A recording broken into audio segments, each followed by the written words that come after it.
ติดสุรามติดบุหรี่อย่างเป็นต้นนะเนี่ยซึ่งเป็นอบายมุขที่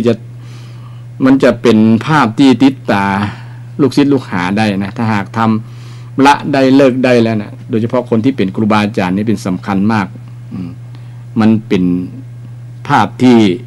ลูกศิษย์ลูกหาหันเป็นประจำนี่เป็นต้นเนาะมันก็จะติดตาแล้วก็เฮียนแบบด้วยนะเฮียนแบบในทางที่บดีนี่เฮียนง่ายนะลูกศิษย์ลูกหาจะเฮียนแต่ครูบาอาจารย์ยังสูบอยู่แล้วยังกินอยู่แล้วเนี่ยมันก็จะมีข้อเปรียบเทียบระหว่างลูกศิษย์ลูกหานะเปรียบเทียบว่าครูบาอาจารย์ก็ยังทำอยู่อย่างเป็นต้นนะถ้าได้รับการพัฒนาด้วยการพัฒนาตัวเก่าขึ้นเนี่ยนะว่าโดยมีฮิริโอตปะมีความละอายต่อว่าลูกศิษย์ลูกหาจะว่าเนาะเขาเป็นครูบาอาจารย์นี่เป็นต้นนี่คุณสมบัติข้อนี้เป็นคุณสมบัติที่ดีมากๆญาติโยมถ้าพัฒนาตัวเก่าขึ้นภาวนิโยวัตตาข้อที่2คือหน้าเชื่อถือนะครูบาอาจารย์นี้เป็นบุคคลที่ใจวาจาเป็นบุคคลที่ใจคำอู้ตลอดนะใจคำอู้นะสื่อความหมายนะใจคำอู้ถ่ายทอดความรู้นะก็ต้องมีการใจคำอู้คำจ่านะคำอู้คำจ่านี่สำคัญกับครูบาอาจารย์มากๆนะมันเป็นบุคคลที่จงใจคำอู้คำจ่านะบ่ใช่ว่าสอนด้วยที่บ่ใจคำอู้คำจ่าเลยก็มีอยู่นะอย่างเช่นคนที่ลูกศิษย์ที่ได้ยินบ่ได้ยินเสียงลูกศิษย์ที่หูโสตประสาทบ่ดีนี่ใจภาษาใบ้ แต่ถึงนั้นก็เป็นข้ออวัจนะภาษาคือภาษาที่บ่ต้องใจคำอู้แต่มันก็แตนอยู่แต่ที่สำคัญก็คือสรุปแล้วคือมันต้องใจคำกิริยาท่าทางที่แตนตัวคำอู้เนี่ยเนาะคำอู้เนี่ยเป็นต้องมีการพัฒนาในคำอู้คำจ่านะเช่นเดียวกันคือเป็นบุคคลที่น่าเชื่อถือนะการอู้จะใดก็ต้องทำจะอันนะยถาวาทีตถาการีนะเหมือนพระพุทธเจ้าได้สอนนะคำอู้คำจ่านะอู้จะใดก็ทำจะอันนะเป็นลักษณะของครูเป็นคุณลักษณะเป็นคุณสมบัติของคุณครูบาอาจารย์นะข้อหนึ่งที่ว่าทำตัวน่าเชื่อถือถ้าอูไปแล้วบ่ทำนะกำอูจะม่วนนะจะดีแต่ว่าพฤติกรรมมันตรงกันข้ามกับกำอูเนี่ยมันก็บ่น่าเชื่อถือนะบ่น่าเชื่อถือของลูกศิษย์ลูกหาก็เลยอาตมาก็เลยใช้คำว่าน่าเชื่อถือ น่าเชื่อถืออันนี้เป็นความคิดคนเดียวเนี่ยนะที่วันมีหน้าเจ็ดหน้าเนี่ยนะอันอื่นเพิ่นจะตีความหมายจะได้ก็แล้วแต่สำหรับอาตมาตีความหมายว่าเป็นผู้น่าเชื่อถือถ้ามีคำอู้คำจ่าที่ตรงมีสัจจวาจาเป็น ผู้ที่อู้น่าเชื่อถือได้นะเพราะว่าคนจะ เชื่อบ่เชื่อก็ส่วนหนึ่งมาจากคำอู้คำจ่านะคำอู้คำจ่าเนี่ยทำให้คนเชื่อบ่เชื่อได้นะที่สำคัญครูบาอาจารย์เนี่ยต้องใจคำอู้นักนะทุกวันนะต้องถ่ายทอดสื่อสารให้กับลูกศิษย์ลูกหาถึงวันนะแล้วกำอูโดยเฉพาะการสื่อสารในเรื่องของคุณธรรมจริยธรรมนะเป็นสิ่งสำคัญมากๆนะฉะนั้นก็ต้องมีคุณธรรมในส่วนนี้ต้องมีคุณสมบัติของความเป็นครูนะคือมี เรื่องการพัฒนาด้านกำอูกำจาอันที่ข้อที่5วันหน้านับถือน่านับถือก็คือมาจากภาษาบาลีที่พระเจ้าได้ตรัสว่าวัจนคโมเนี่ยข่มกำอู้ของลูกศิษย์ลูกหาบางเตื้อลูกศิษย์ลูกหาจะโต้แย้งหรือว่ากล่าวเสียหายก็มีบางคนมันบ่ชอบครูบาอาจารย์ก็มีหรอว่าไปเรื่อยนะขนาดครูบาอาจารย์สอนอยู่มันก็ยังโต้แย้ง ยังบอกฟังเนี่ยเป็นต้นนะถ้า มันก็ต้องมีความอดทนนะวัจนคโมเนี่ยต้องข่มคำกู้คำจ่าที่ลูกศิษย์ลูกหาจะโต้แย้งอยากจะกล่าวแย้งได้นะหรือว่าจะด่าตอบเป็นต้นด่ามาไม่ใช่ด่าตอบด่าโดยที่บอกเข้าใจผิดในครูบาอาจารย์นะครูบาอาจารย์ก็ต้องข่มคำอู้คำจ่าคนข่มคำอู้ที่มันบ่ม่วนหูต่างๆเนี่ยต้องมีความข่มอดทนต่อคำอู้ถ้าข่มได้ก็เป็นบุคคลที่น่านับถืออาจจะว่าใช้คำว่าน่านับถือนะคนที่ข่มคำที่บดียุติกรรม อู้โดยการข่มเนี่ยนะสงบนิ่งโดยบ่โต้ตอบลูกศิษย์ลูกหาแทนนะบ่ใช่เวด่าเสียหายด่าลูกศิษย์ลูกหานะมันก็บ่ใช่คุณสมบัติของความเป็นครูบาอาจารย์นะก็เลยอาตมาก็เลยตั้งชื่อว่าน่านับถือนะคนที่มีวาจาข่มวาจาคนนะวัจนักขโมนะวัจจะแปลว่าวัจนะเนี่ยแปลว่ากำอู้นะนักขโมเนี่ยแปลว่าข่มนะข่มกำหรือว่าอดทนอดกั้นทนต่อกรรมอูได้ทนต่อกรรมอูได้ก็ถือว่ามีคุณสมบัติของความเป็นครูข้อที่5คือว่าน่านับถือทีเดียวคนที่เนี่ยทนต่อคำคนเนี่ยน่านับถือเลยทีเดียวนะข้อต่อมา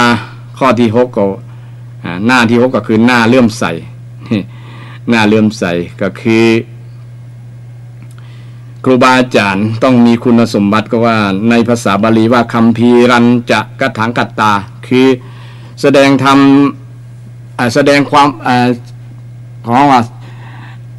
ถ่ายทอดศิลปะถ่ายทอดวิชาความรู้วิชาการต่างๆบ่ปิดบังถึงแม้ว่าจะยากคัมภีระแปลว่ามันสุขุมละภาพเหลือเกินนะยากต่อจะอธิบายดีต้องอาศัยความสามารถพิเศษจากครูบาอาจารย์ต้องอธิบายให้ลูกศิษย์ลูกหาเข้าใจได้นะ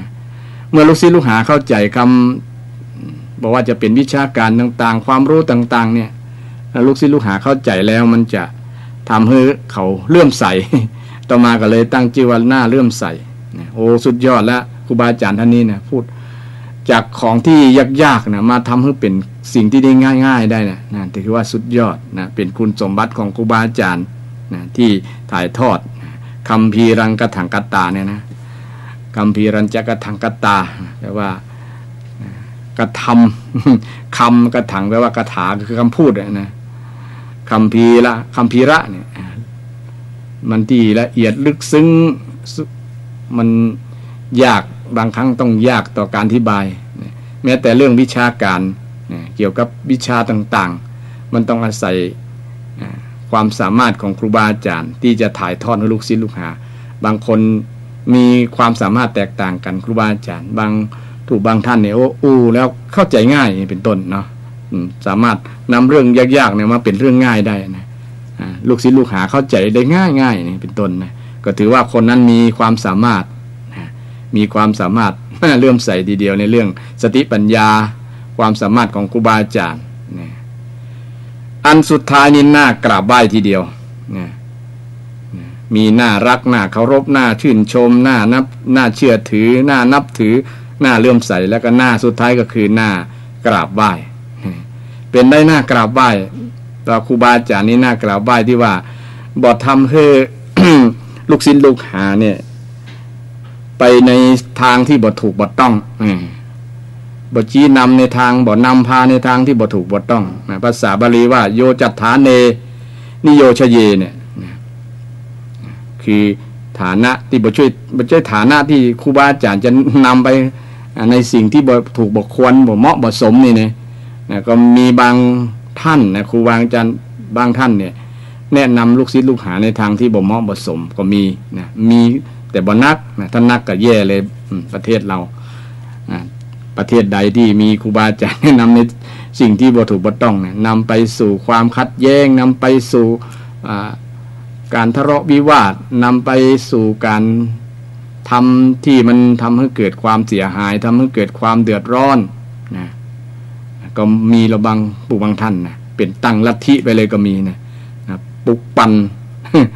ลูกศิษย์ลูกหาให้เข้าข้างตัวเก่านะให้เป็นพวกเดียวกับตัวเก่านะ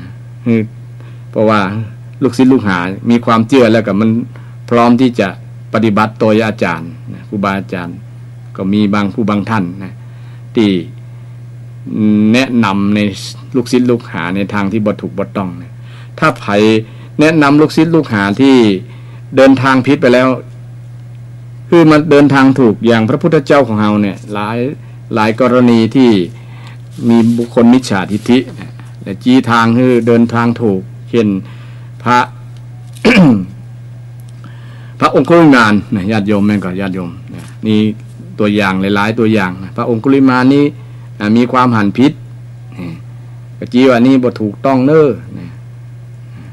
บ่ถูกต้องการฆ่าการเนี่ยมาทำแบบนี้ลักษณะนี้เนี่ยจีหันว่ามันบ่ถูกบ่ต้องถ้าเดินไปแหมมันจะทำให้เกิดความเสียหายแล้วก็เป็นมาตุฆาตฆ่ามารดาไปก็ได้นำในที่สุดก็หันโดยพระองค์นะมีคนมาจี้ทางสว่างเมื่อเดินนะพระ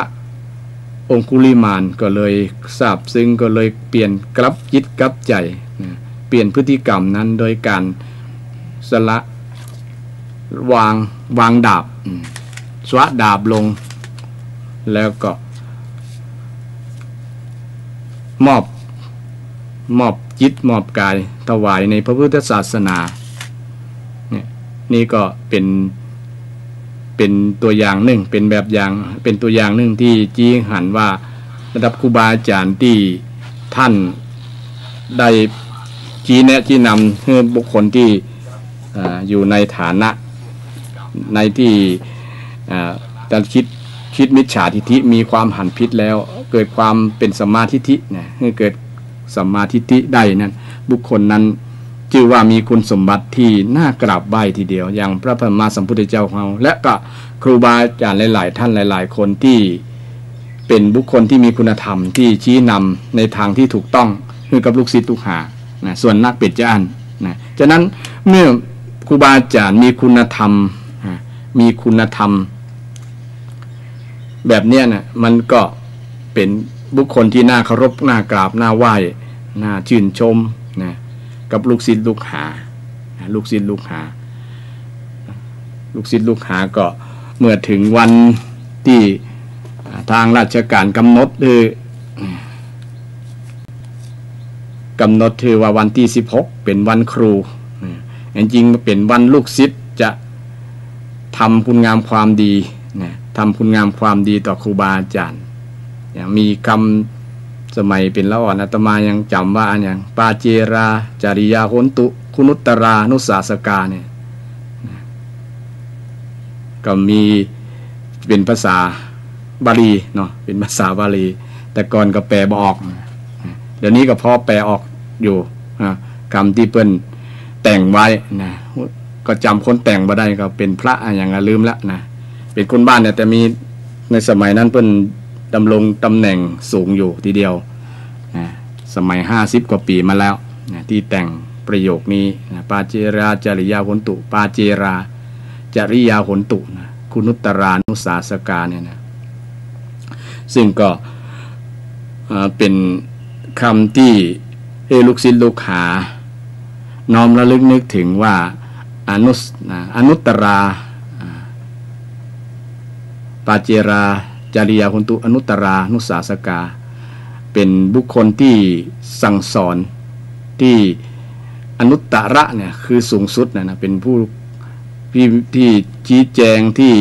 จะสอนให้คนทั้งหลายนะลูกศิษย์ลูกหาทั้งหลายเนี่ยคือตั้งอยู่ในโอวาทนะที่เป็นโอวาทสูงสุดนะที่เป็นโอวาทอันเยี่ยมนะอันดีเยี่ยมมากๆนะเป็นมงคลชีวิตกับลูกศิษย์ลูกหาที่ครูบาอาจารย์ได้อบรมสั่งสอนได้บอกคนแต่ก่อนมีคนที่เป็นครูเนี่ยเพิ่นมีจิตวิญญาณของความเป็นครูนะความเป็นครูเพราะว่าครูนี้ก็มีความหมายหลายอย่างดังที่คือความนิยามคำนิยามของความเป็นครูมีความหมายหลายๆอย่างแล้วก็วันนี้เปิ้นคือคณะครูปฏิญญาณตนว่ามีประมาณ3หรือประมาณเนี่ยอาตมาก็พอลืมไปแล้วว่ามีในข้อแรกที่ว่าจะบำเพ็ญตนให้ชื่อว่าให้สมกับชื่อว่าเป็นครูนะข้อแรกนะจะบำเพ็ญตนให้ได้ชื่อว่าให้สมชื่อว่าเป็นครูแล้วข้อที่2นี่ก็จะสอนลูกศิษย์นะจะฝึกสอนลูกศิษย์เนี่ยคือเป็นพลเมืองดีของชาติบ้านนะ คำปฏิญญาคำปฏิญญาคำปฏิญญาณปฏิญญาณปฏิญญาณลูกศิษย์ลูกหานี่ได้เป็นพลเมืองดีของชาติเป็นพลเมืองดีของชาติอันนี้ก็เป็นความเจตนาของครูเป็นความหวังเป็นคำปฏิญญาณของครูทุกท่านทุกคนที่ได้มารับราชการเป็นครูมารับราชการเป็นครู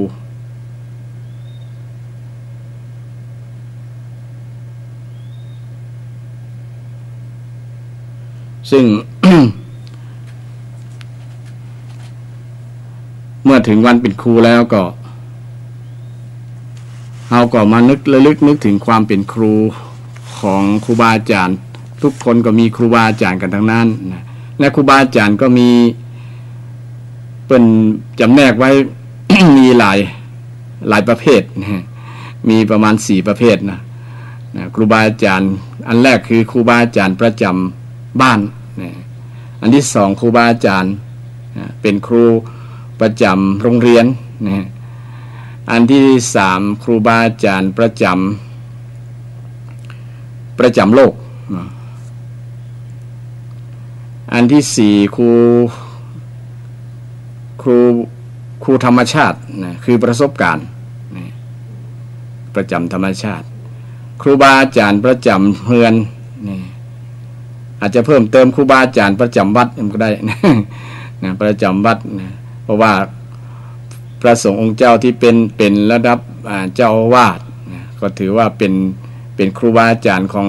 ศรัทธาญาติโยมนะได้เทศน์ได้แสดงธรรมเนี่ยก็ถือว่าเป็นครูบาอาจารย์ประจำวัดไผ่วัดมันเช่นเดียวกัน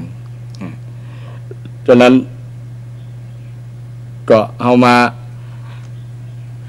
นึกถึงครูบาอาจารย์ประจำบ้านก่อนถือว่าเป็นครูบาอาจารย์ที่สำคัญมากๆอันดับแรกนะได้แก่ไผ่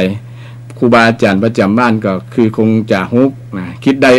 กันทุกคนว่าก็คือพ่อคือแม่นะเพราะว่าพุทธเจ้าได้สอนว่าบุคคลที่พระองค์ได้ยกย่องว่าเป็นครูคนแรกเนี่ยก็คือพ่อแม่นะรองจากครูบาอาจารย์อยู่ในโรงเรียนซึ่งเป็นบุคคลคนแรกที่ได้สอ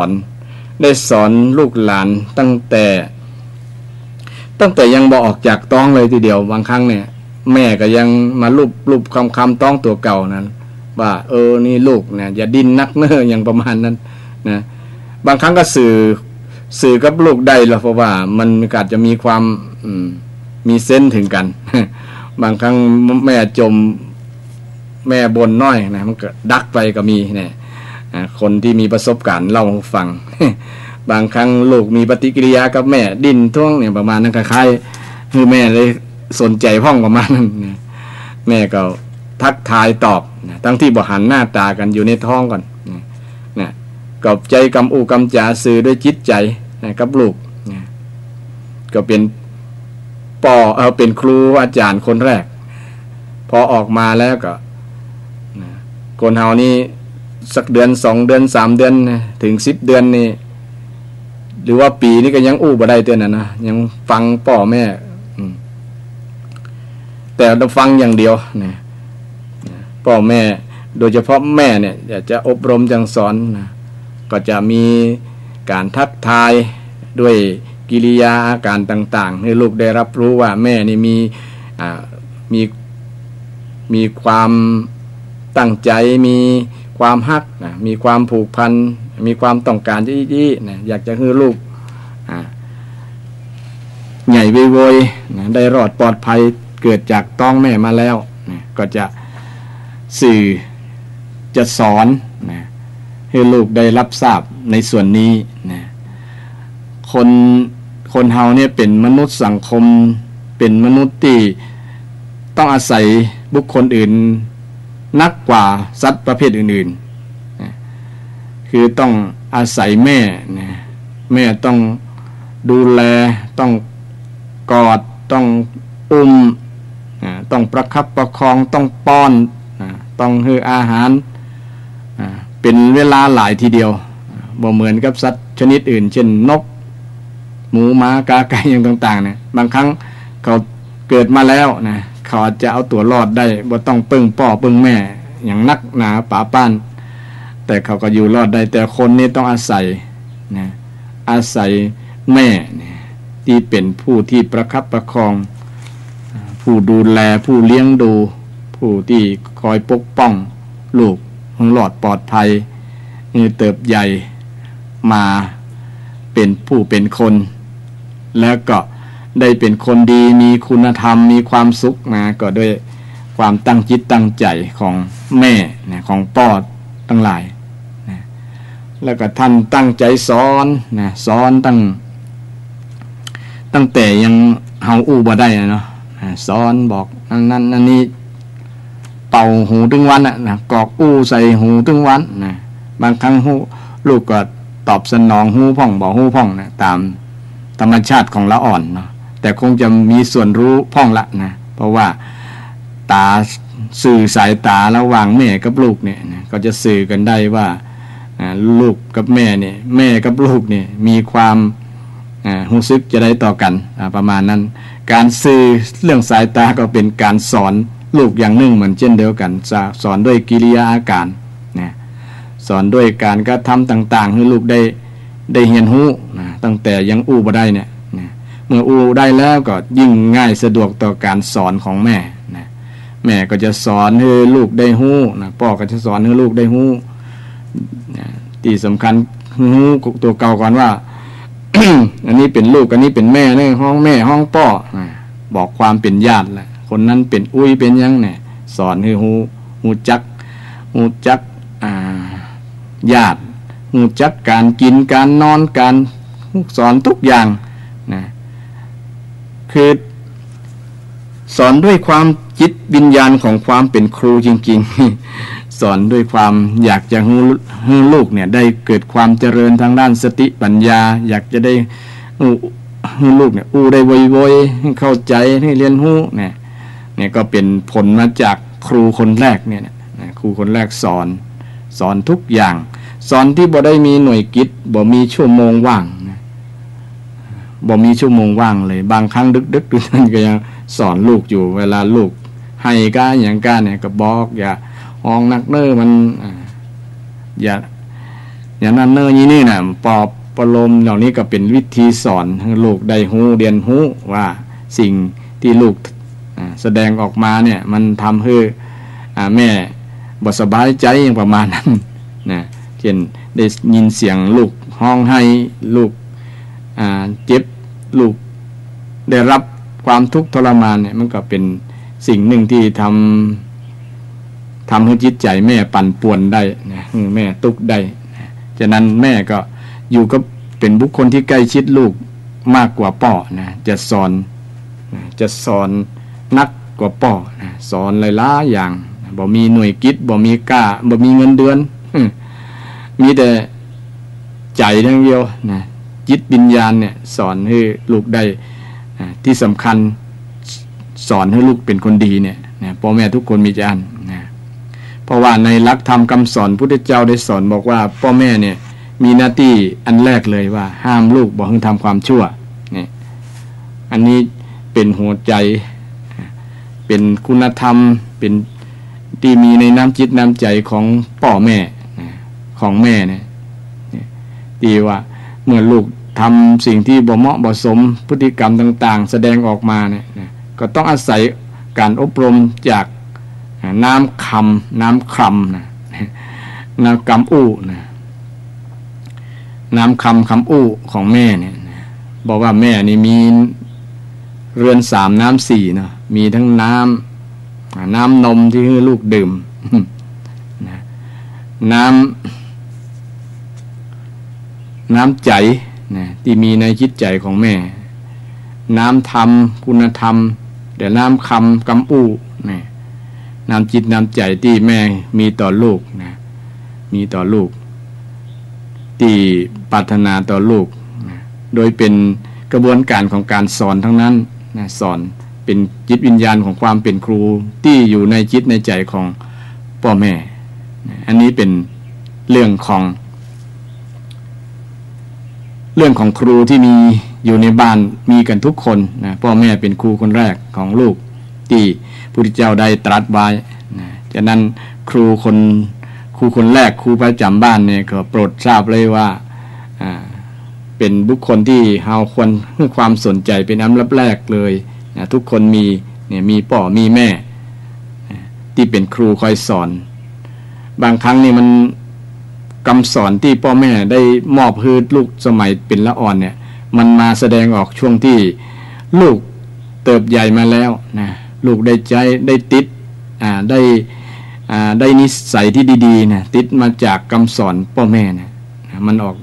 อาตมาสังเกตตัวอาตมาเองเนี่ยก็ถูกอบรมสั่งสอนบางครั้งเนี่ยลูกก็จะปฏิเสธอยู่เพราะว่ามันฝืนต่อกิเลสของลูกฝืนใจลูกนะบอกว่าลูกบางคนเนี่ยอยากจะทำอันนั้นแต่พ่อแม่จะห้ามปรามเพราะว่ามันไม่ถูกบ่ต้องหรอกแต่มันคัดใจลูกคัดใจลูกก็เลยบ่พอใจกับแย้งพ่องโต้แย้งพ่องนะอันนั้นก็เป็นเรื่องธรรมดาธรรมชาติของลูกที่จะต้อง มีปฏิกิริยาโต้ตอบในความปรารถนาดีของพ่อแม่ที่สอนให้ลูกห้ามลูกบ่ให้ทำความชั่วและสอนให้ลูกในตั้งอยู่ในความดีนี่สอนให้ลูกตั้งอยู่ในความดีนี่ก็มีกับทุกคนพ่อแม่ทุกคนนั่นแหละที่มีเป็นแบบอย่างเป็นแม่พิมพ์พ่อพิมพ์แม่พิมพ์พ่อพิมพ์ของลูก พ่อแม่เป็นแบบเป็นเบ้าจะได้ลูกก็ออกมาเป็นเจ้านะฉะนั้นก็ที่สำคัญบุคคลที่มีบทบาทสำคัญเป็นครูที่สำคัญของลูกก็คือพ่อคือแม่เนี่ยพ่อแม่ฉะนั้นพ่อแม่จึงเป็นบุคคลที่ลูกทั้งหลายควรระลึกนึกถึงในวันครูเพราะว่าพ่อแม่เป็นครูคนแรกนะเป็นครูคนแรกหั่งทุกอย่างนะแล้วก็บอกเก็บการหน่วยกิจ บอกเก็บค่าเทอมนะอย่างเม็ดมีแต่เสี่ยงอย่างเดียวนะซื้อเสื้อซื้อผ้าซื้ออันนั้นอันนี้เนี่ยกิจกรรมยิ่งปัจจุบันเนี่ยค่าเทอมสูงเฮียนอย่างก็เฮียนเพิ่มเติมนะเฮียนเสริมอย่างต่างๆเนี่ยต้องเสี่ยงเพิ่มแม้นะเป็นหน้าที่ของพ่อของแม่จึงต้องควักสตางค์เพิ่มสตางค์ปีหนึ่งนะโอ้เสี่ยงหนักนะอิดกับชุดขาวนะพ่อแม่ต้องเสี่ยงกับชุดขาวไปเรียนหนังสือ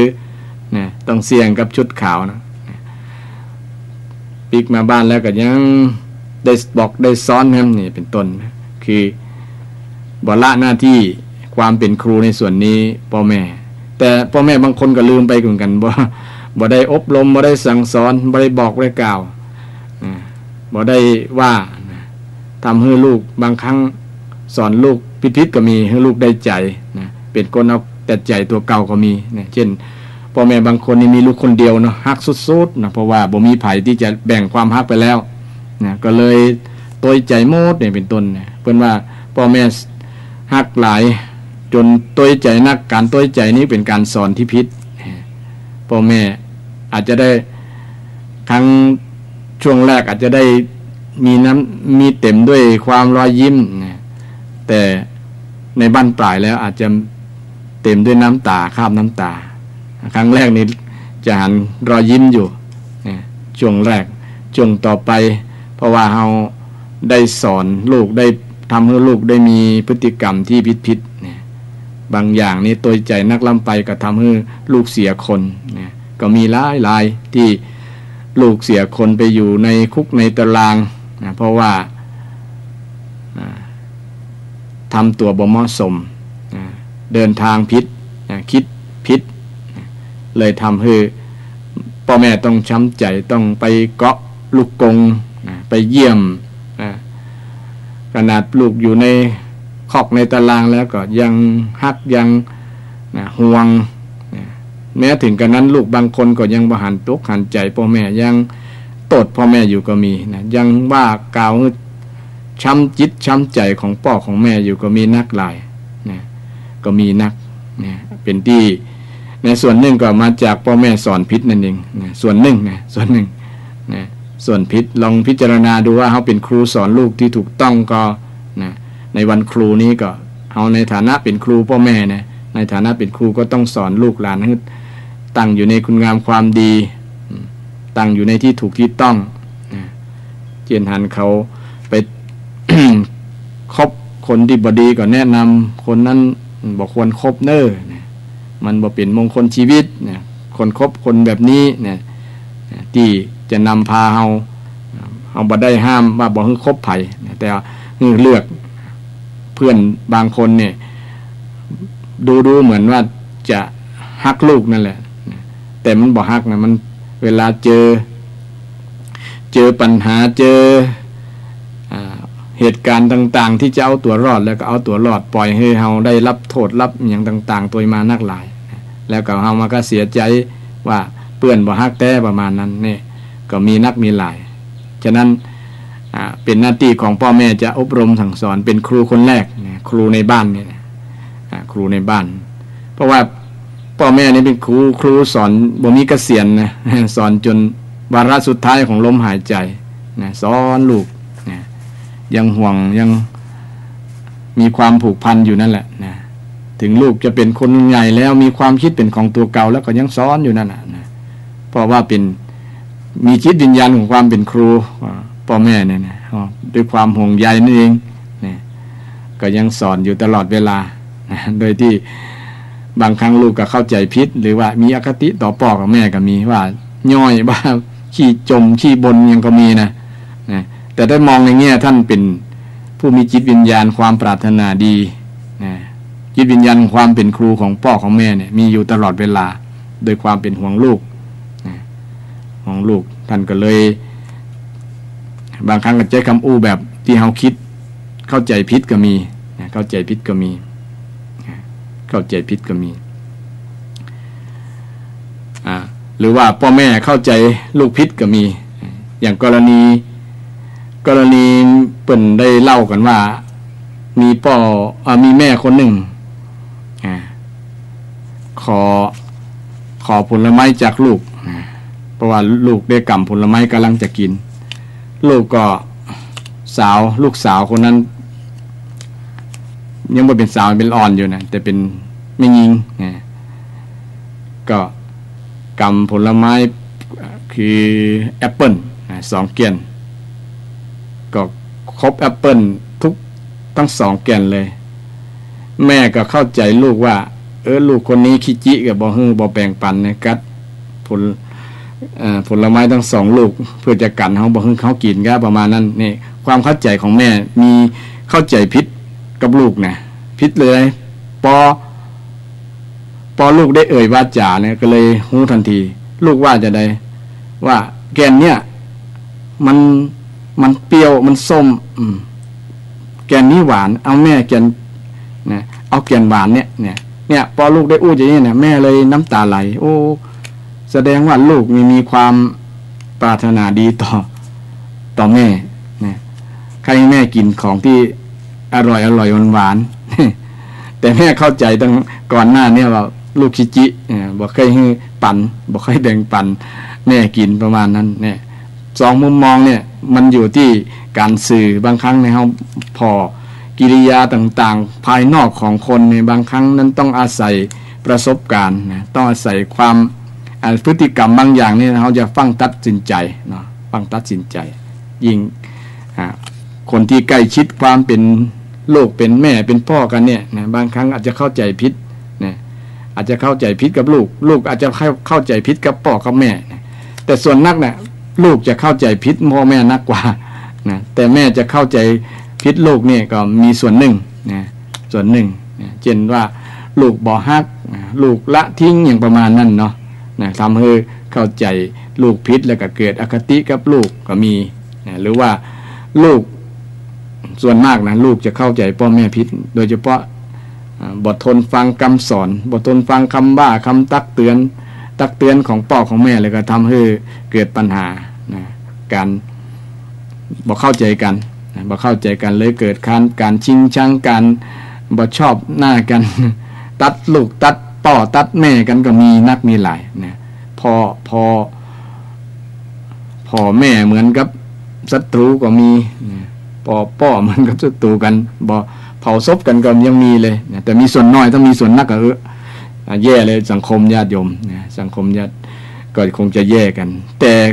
ทั้งนี้ทั้งนั้นก็ที่เราประคับประคองกันอยู่ก็ได้อาศัยความเป็นครูคนแรกของพ่อของแม่เนี่ยนะ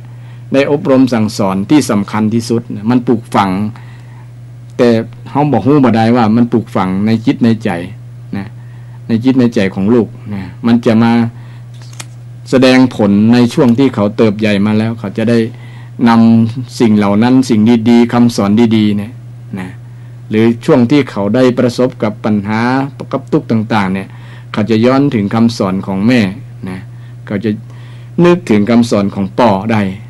ฉะนั้นพ่อแม่นี่เป็นครูในบ้านประจำบ้านครูประจำครูที่สองคือประจำโรงเรียนนะครูประจำโรงเรียนครูประจำโรงเรียนนี้ก็เป็นครูที่พ่อแม่มอบภาระในส่วนหน้าที่ที่จะสอนเนี่ยเพราะว่าพ่อแม่จงทำมาหากินทำงานทำการบ่มีเวลาที่จะมาอบรมสั่งสอนก็มอบเพื่อกับครูที่เป็นผู้ที่มีจิตวิญญาณเนี่ยนะครูนี่มันจะมีคำว่าอาชีพครูกับครูอาชีพนะถ้าครูอาชีพนี่จะตั้งใจจริงถ้าอาชีพครูเนี่ยนี่ก็ทำสักว่าทำไปนะบ่มีจิตมีใจทำด้วยความเต็มใจความเป็นครูเพียงแต่ต้องการเงินเดือนที่จะมาประทังชีวิตแต่ต้องบ่มีจิตวิญญาณอันนี้บ่ได้ว่าไปนะแต่ว่าในความหมายที่ว่าครูอาชีพคือผู้มีจิตวิญญาณแต่อาชีพครูเนี่ยคือบุคคลที่อาศัยการมีความรู้แล้วเอาวิชาความรู้ไปขายประมาณนั้นนะอันนี้บอกได้ว่าไผ่เนอะแต่ว่ามันมีส่วนหนึ่งนะที่ว่าทำอาศัยความรู้เป็นอาชีพอย่างหนึ่งขายอาชีพแต่บ่นึกถึงในด้านจิตวิญญาณเพื่อโดยเฉพาะเรื่องจริยธรรมคุณธรรมเนี่ยสำคัญคุณธรรมสำคัญมอบกับเพื่อลูกศิษย์ลูกหาคนแต่ก่อนนี้เนี่ยยอมนะคนที่เป็นครูประจำโรงเรียนประจำสถาบันเนี่ยนะยอมเสียสละนะบ่นึกถึงเงินเดือนเงินดาวอย่างต่างๆเพิ่นสละเดี๋ยวนี้ก็ยังมีอยู่เช่นครูบนดอยครูที่ครูละกันดารเนี่ยบ่นึกถึงเรื่องความลำบากเรื่องความครูละกันดารต่างๆเนี่ยเขาอยู่ได้เพราะจิตของความเป็นครูที่อยากจะให้ลูกศิษย์ลูกหาเนี่ยได้มีความรู้ความสามารถพัฒนาตัวเก่าขึ้นเนี่ยก็เสียสละในส่วนนั้นนะก็ยังมีอยู่นักหลายทีเดียวก็ต้องขอชื่นชมอนุโมทนาในกับครูที่มีจิตวิญญาณที่บ่นึกถึงเรื่องค่าตอบแทนเรื่องเงินเดือนเงินดาวต่างๆนะแต่เดี๋ยวนี้ก็ครูก็เริ่มเครียด เริ่มเครียดกับเรื่องการเรื่องงานต่างๆเรื่องการทำอันนั้นทำนี้นะเรื่องนี่เรื่องศีลอย่างต่างๆมีนักหลายนะทำให้เวลาที่จะมามอบให้กับลูกศิษย์ลูกหาน้อยลงนะทำให้เป็นผลกระทบในการอบรมสั่งสอนคุณธรรมจริยธรรมนะมันเป็นย่านนะก็เป็นผลกระทบนะโดยเฉพาะครูบางคนก็เอามีหนี้มีสินท่วมหัวเป็นต้นเนาะก็ต้องมีภาวะบีบคั้นต้องเสาะการส่งงานเพิ่มเติมอย่างนี้เพราะว่ามันมีภาระที่ต้องทำนะต้องเลี้ยงป่อเลี้ยงแม่ก็ต้องส่งบ้านส่งรถอย่างต่างๆนี่เนาะแล้วก็มีนักมีหลายแบบลักษณะนี้นะทำให้เวลาที่จะมาทุ่มเทให้กับลูกศิษย์ลูกหาเต็มที่เหมือนกับครูสมัยก่อนๆแต่ๆเนี่ยเพิ่นมีจิตวิญญาณบ่ต้องจบปริญญาตรีก็สามารถสอนให้ลูกศิษย์ลูกหาดีได้นะเพราะว่าเพิ่นมีใจที่จะทุ่มเทในส่วนนี้นะทุ่มเทในส่วนนี้แม้บางครั้งเนี่ยจังเสียสละส่วนของตัวเก่าให้กับลูกศิษย์ลูกหาเลยทุ่มเทมันมีเรื่องเล่าว่ามีลูกศิษย์ลูกหาเนี่ยมาขอตัวเป็นลูกศิษย์นะมาสมัครเป็นลูกศิษย์คนแต่ก่อนนี้ต้องมีอย่างก็มีครูขันครูอย่างนั้นเนาะที่จะมาปูจาครูก่อนบ่ต้องอย่างนักแค่นั้นแหละนะบ่นักบ่หลายเงินเดือนก็บ่มีนะ แค่ครูแค่ขันตั้งขันครูนะขันตั้งขันครูเพิ่น ช่วงที่เป็นคารวะเป็นทำการคารวะไหว้ครูเนี่ยเป็นก็จะมีอย่างก็มีดอกอันนั้นดอกอันนี้เนาะดอกเข็มก้านดอกอันบะเขือเนาะดอกบะเขือดอกอะไรอย่างข้าวตอกเนาะข้าวตอกหญ้าแพรกนี่นะเป็นต้นนะ3-4-5อย่างเนี้ยนะก็จะนำลูกศิษย์ลูกหาก็จะนำมามอบตัวเป็นศิษย์นะแต่จริงก็มีความหมาย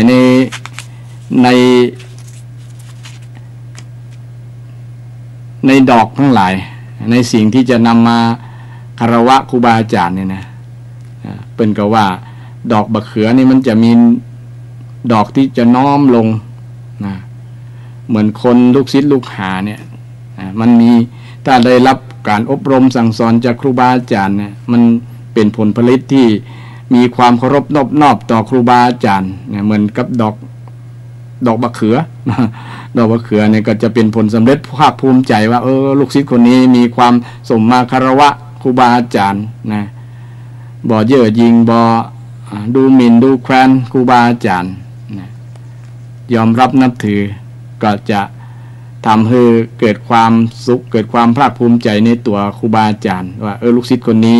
กตัญญูรู้คุณบ่เนรคุณบ่ทรยศต่อครูบาอาจารย์นะก็คาดได้ว่าบุคคลนั้นที่มีความเคารพนอบต่อครูบาอาจารย์เนี่ยเหมือนดอกมะเขือบางทีมันโน้มลงเนี่ยโน้มลงเนี่ยเป็นลักษณะกิริยาการที่มีความนอบนบต่อผู้รักผู้ใหญ่โดยเฉพาะคนเป็นครูบาอาจารย์นะลูกศิษย์ลูกหาคนใดได้กระทำแบบนี้นะทำมีความอ่อนน้อมเคารพนะถึงวาระวันที่16มาเนี่ยก็นึกถึงครูบาอาจารย์มากราบมาไหว้มามอบ ของที่ระลึกของปุจจาคุณครูบาอาจารย์เนี่ยบุคคลนั้นก็จะถือว่าเป็นลูกศิษย์ที่มีความกตัญญูมีความดีงามต่อครูบาอาจารย์นะครูบาอาจารย์ก็จะมีความสุขว่าถึงแม้ท่านก็ไม่ได้เรียกร้องหรอกว่าจะเอาอันนั้นมาติดไม้ติดมือมาเป็นของที่ระลึกเป็นของมาปูจาคุณครูบาอาจารย์นะแต่ส่วนหนึ่งนะส่วนหลายเลยทีเดียวว่าลูกศิษย์ลูกหาเนี่ยเมื่อถึงวันครูแล้วจะไปแสดงไปแสดงคารวะครูบาอาจารย์นะอย่างในคณะสงฆ์ภายในจังหวัดเชียงใหม่หรือว่าภายในล้านนาเนี่ยส่วนนักก็จะแสดงในส่วนนี้เวลาถึงที่จะทำสามีจิกรรมสมมาคารวะที่เป็นครูบาอาจารย์เป็นผู้รักผู้ใหญ่เนี่ยก็เป็นต้นแบบอย่างหนึ่งเช่นเดียวกันที่แสดงออกถึงความเป็นคนที่มีความผูกพันระหว่างความเป็นลูกศิษย์ลูกหาครูบาอาจารย์นะก็จะแสดงให้ศรัทธาญาติโยมได้หันกันนะเช่นเวลาปีใหม่ก็ดีนะเข้าพรรษาออกพรรษาเนี่ยนะก็คณะสงฆ์ก็จะทำเป็นต้นแบบโดยทำด้วยใจบ่ได้ทำด้วยถูกบังคับนะส่วนนักจะไปกันหลายนะไปกันนักหลายก็ส่วนหนึ่งก็นึกถึงคุณงามความดีของครูบาอาจารย์นั่นเองนะแต่ผลพลอยได้ก็คือเป็นต้นแบบให้กับศรัทธาญาติโยมได้ไปคารวะบาอาจารย์พูดถึงเรื่องว่าครูอาจารย์ประจำโรงเรียนประจำสำนักเนี่ยติดกี้ว่าได้มีความตั้งใจแม้แต่เสียสละของบุคคลสำคัญในครอบครัวอะไรยังเสียสละให้กับลูกหลานกับลูกศิษย์ลูกหาได้นะคือเรื่องว่ามีบุรุษคนหนึ่งเป็นคนตั้งจิตตั้งใจแต่นะเฮียนก็เก่งเพราะว่าอยู่ในโอวาทอยู่ในคำสอนของครูบาอาจารย์นะคำสอนของครูบาอาจารย์ในหลักธรรมคำสอนบอกว่าคนที่จะอยู่กับครูบาอาจารย์ได้เนี่ยต้องเป็นต้องอดทนต่อคำสอนใครอดทนต่อคำสอนครูบาอาจารย์ในคนนั้นก็อยู่กับครูบาอาจารย์ได้ก็จะเรียนได้เก่งประสบผลสำเร็จในเรื่องการเรียนในการศึกษานะวิชา อาคมวิชาความรู้ต่างๆเนี่ยก็จะได้นักกว่าเปิ้นเพราะว่าตั้งใจนะบ่เบื่อหน่ายนะตั้งใจฟังประการที่สองบ่มักมากในบ่เบื่อหน่ายก่อนบ่เบื่อหน่ายบางคนเบื่อหน่ายนะฟังความจำเจอยู่นะฟังบ่อยๆแล้วมันเกิดความเบื่อหน่ายแล้วก็ทำให้อยู่ไปบ่รอดนะบางครั้งก็ออกจากสถาบันไปบางครั้งก็จะไปบ่ลามาบ่ไหวก็มี โดยที่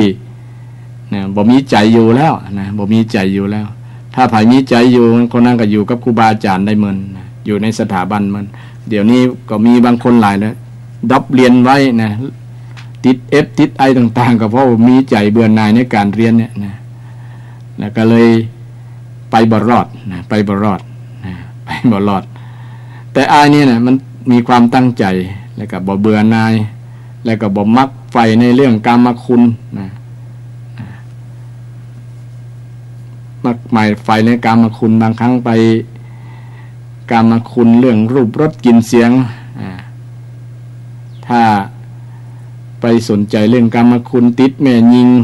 นี่หรือว่าไม่ยิงมาติดปัจจัยก็เฮียนบ่รอดนะจะเพราะว่าอันนี้ก็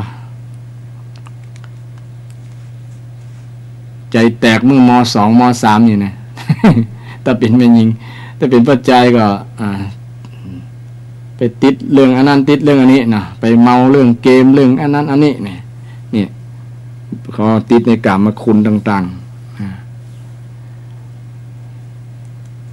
หันแก่ปากแก่ท้องพวกนี้ก็เป็นเหตุปัจจัยอย่างหนึ่งหันแก่ปากแก่ท้องก็ทำให้ไปบ่รอดนะไปบ่รอดแต่อายนี่ผ่านเรื่องนี้ในหมดเลยนะผ่านเรื่องนี้ในหมดบอกว่าจะเป็นเรื่องแม่ยิงนะบางครั้งก็ถ้าไปเมาเรื่องแม่ยิงก็บอกมีจิตมีใจจะมาตั้งใจฟังศึกษาเราเรียนอันนี้ก็ได้ทำบทสนใจเรื่องหมู่นี้นะพร้อมที่จะสู้ก็เลยอยู่กับครูบาอาจารย์ได้ครูบาอาจารย์คนนั้นก็เปิงอกเปิงใจโอ้ลูกศิษย์คนนี้ตั้งใจแท้นะเราเรียนเฮาอยากถ่ายทอดประสิทธิวิชาบ่ฮือเหลือสักอย่างเจียงมดนะมีอยู่ในสมองในปุ่มนี่นะเอาฮือมดนะอันนี้ก็ตั้งใจเฮียนจนมดนะจนเพราะว่า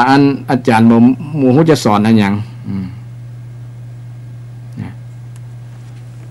บ่ฮู้จะสอนหยังแต่ยังมีวิชาหนึ่งอาจารย์บ่เคยสอนไผลูกศิษย์ลูกหาก็มาถามว่าอาจารย์สอนเสียงแล้วกะ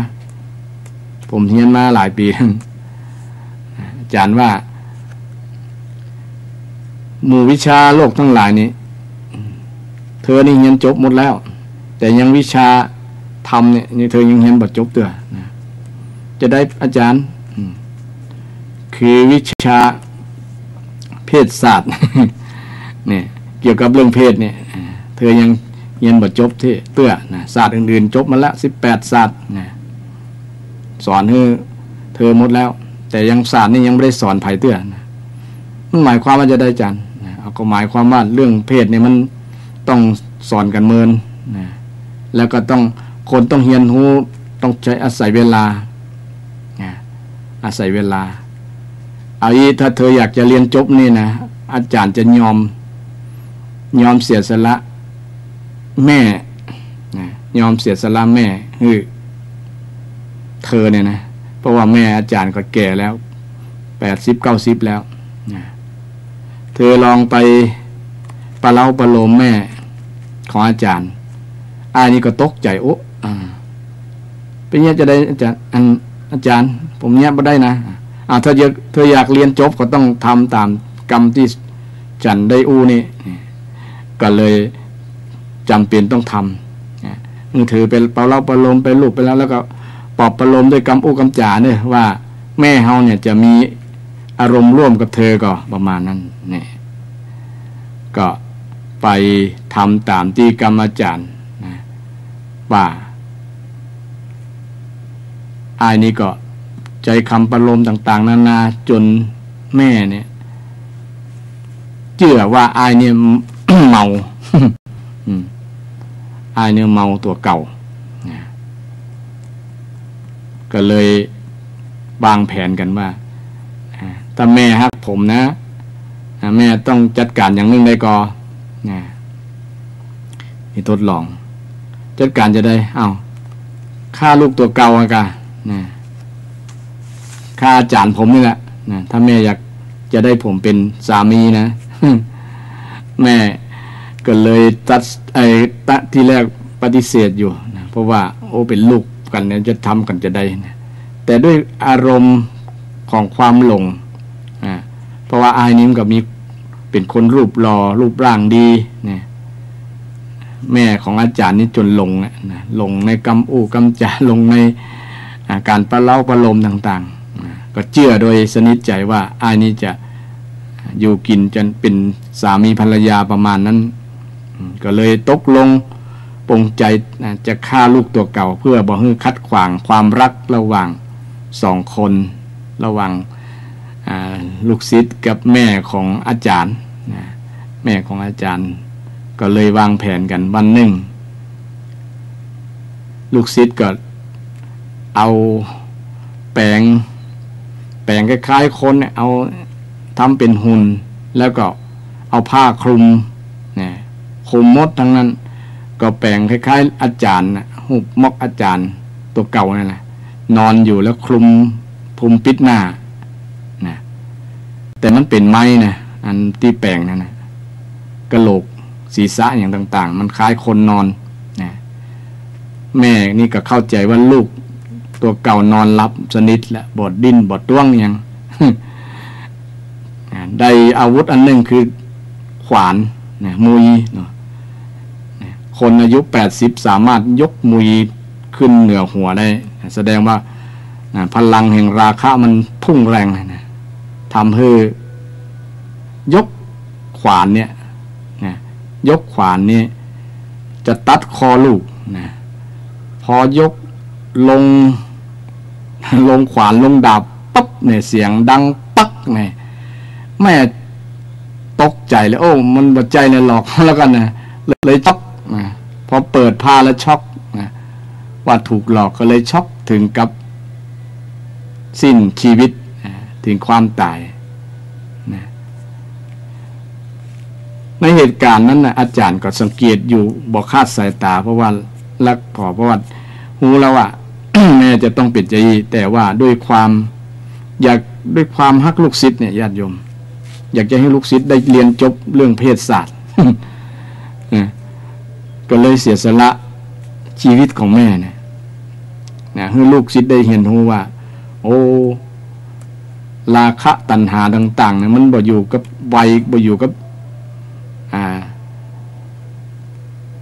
บ่อยู่กับอัน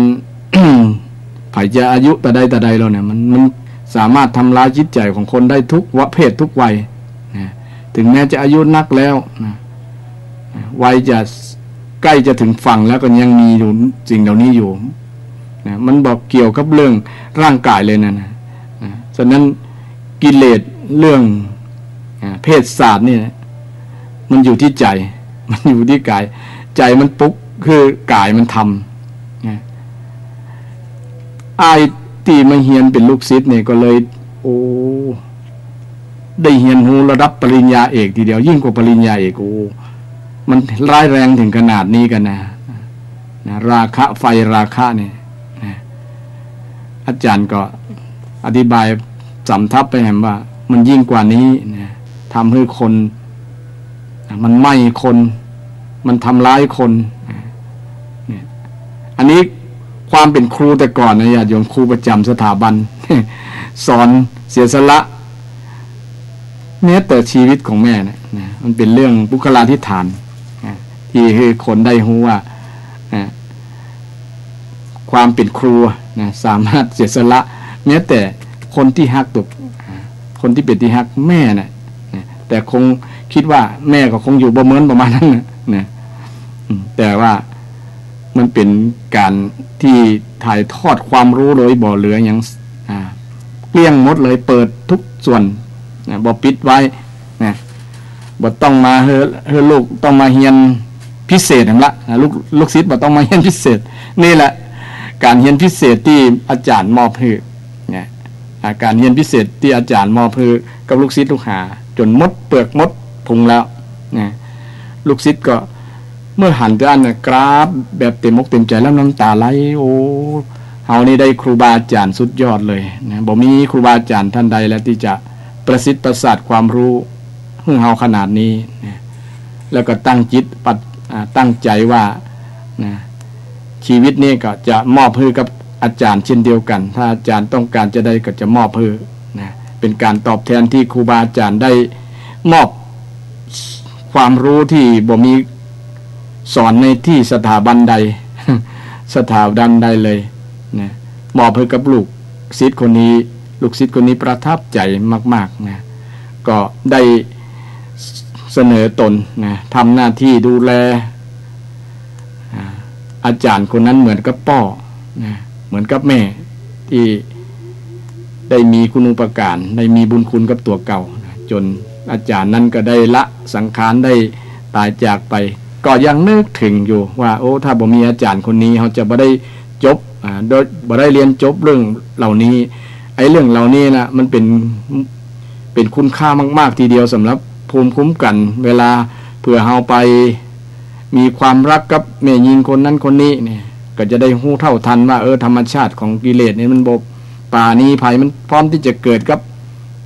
ทุกคนเลยนะ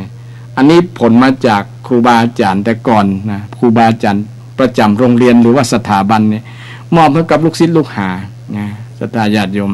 มอบกับลูกศิษย์ลูกหาเต็มร้อยเลยบ่จิไว้นะบ่ห่วงไว้นะสอนหมดนะสอนหมดแล้วลักษณะเนี่ยนะแล้วก็